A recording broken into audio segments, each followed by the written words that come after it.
I wanted to have data in that show. I wanted to have information because the things that we've done are so important in the making of America, making the world a better place, and it's nowhere to be seen. Johns Hopkins University did a study and found that 87% of our contributions to the making of America are not in history textbooks. And that is criminal because our contributions are what makes America. You know, this country wouldn't be America without us. There's a new TV series about the American Revolution, and we're not included. And I called people up because I was mad. And I said, I got information for you, motherfucker. Put this shit in your show. And then they said, we're not doing, ethnic studies. I go, it's not about ethnic studies, it's about American history. Our contribution that 10,000 unknown Latino patriots fought in the American Revolution.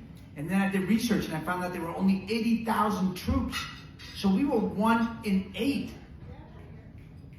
Latino unknown patriots that fought. We are the sons and daughters of the American Revolution. Juan de Miralles, Cuban, raised $2 million for George Washington from Spain, Cuba, and Mexico. General Valdez in the South had an army of 3,000 Puerto Ricans, Cubans, Native Americans, freed slaves, the same Mexicans, and they pushed the British out of the South so they couldn't surround the New England Patriots, not the football team. So I was giving them that information, and they didn't put it in the show, which is such a disservice. But this is part of the problem. This is why I speak up, because if we don't speak up, if we don't get loud, if we don't, knock on doors, make calls, and complain and whine. So I will whine, because I like to whine, and I will bitch and moan. Because look at us here in this room. These beautiful people, all of you.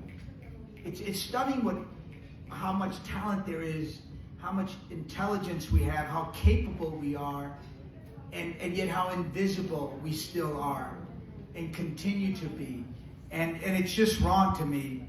And I want these things to change before I pass this earth. I want things to be different for my kids, for my grandkids, and I don't want it to be postponed and keep getting postponed. I'm tired of being postponed. I'm tired of being overlooked. I'm tired of not being seen. I'm tired of being disincluded. And there's no need for us to be silent about it. We need to be loud. We need to use our voices. We need to use our power, because we have power. We just don't know it. That we contribute $4.2 trillion to the GDP. We have power. We just didn't know that we had power. We just didn't know that we could speak up and complain and demand. And I'm so glad you're going to get more aggressive. Get as aggressive as you can, my brother. I got your back.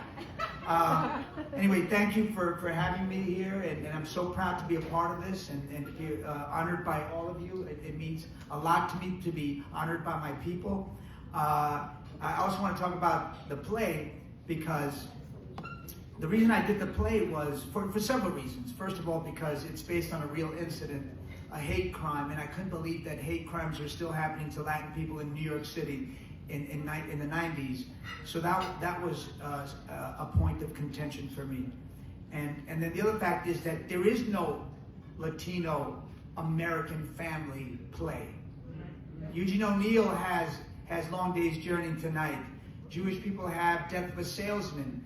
Black people have Raising the Sun. We don't have a Latino family play. So I was like, we need to have that. That's such an important part that I can contribute to our being seen, to our being respected. Because theater is the closest thing to literature, so that's why that was important to me. And I didn't do it alone. I had great. You can't do these things totally alone. You don't work in a vacuum. I had the Public Theater, which was a great advocate, and Oscar Eustis, Mandy Hackett. And then I had this amazing cast, because there's so much great Latin talent that is just not being used. And if you, unfortunately you didn't see the play, but if you would have seen these actresses and actors, their work was as good as Matt Damon, as Meryl Streep, as Pacino, as De Niro.